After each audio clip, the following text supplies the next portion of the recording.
Hi, my name is Catherine Varga. Welcome to Varga Insurance. This is just an introduction to insurance.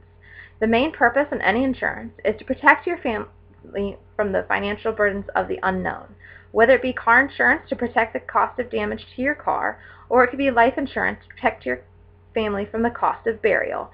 Insurance is a necessary part of life, and I want to be the one to help you decide what you need. The reason they don't let Walmart or Target sell insurance is because there are so many different aspects that go into it. Each individual person is different, and each individual person will have different kinds of coverage. I won't be going into every detail about life and health insurance because it would take forever. I am a licensed agent with the state of Ohio to sell life and health insurance.